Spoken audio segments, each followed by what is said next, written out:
ખેડા જિલ્લાના નડિયાદના ચકલાસી નગરપાલિકા તંત્રની બેદરકારી અને નબળા આયોજનના કારણે કરોડોના વિકાસ વચ્ચે વોર્ડ નંબર 4 નરકાગારમાં ફેરવાઈ ગયો છે।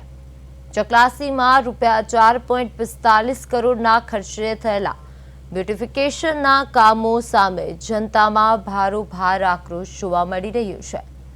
વોર્ડ નંબર 4માં ₹1.25 કરોડના માતબર ખર્ચે બનેલો આઇકોનિક રોડ અને ગટર રહેણાંક વિસ્તાર કરતા ઘણા ઊંચા બનાવી દેવાતા સ્થાનિકો માટે ભારે આફત સર્જાઈ છે।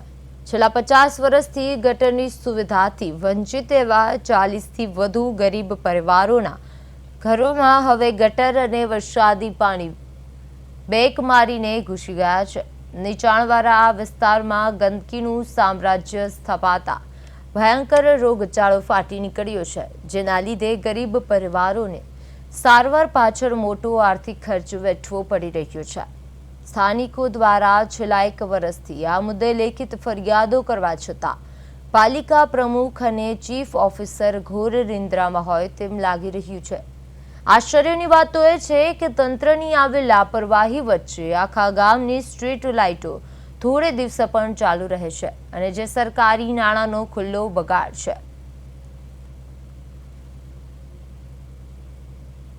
ગટર લાઈનની સુવિધા નહીં મળતી સાહેબ।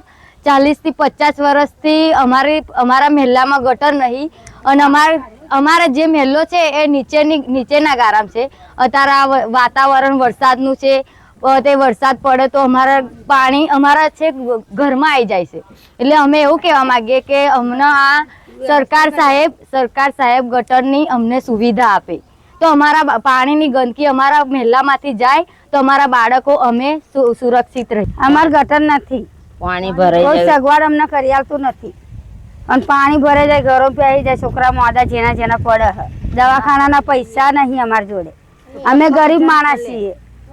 અમાર સુવ્યવસ્થા કરી આવે ગટરની તો સારું છે સરકાર લોકો। કેટલા વર્ષથી ગટરો બહુ વર્ષો નહીં, 100 વર્ષ પહેલાનું નહીં।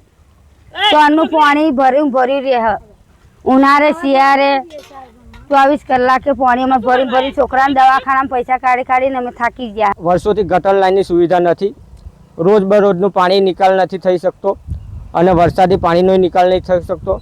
તો સમસ્યા એ છે કે 40-50 ઘરના રહીશો અને નાના છોકરાઓ કોઈક બીમાર પડે તો શું આગળ થાય કાર્યવાહી?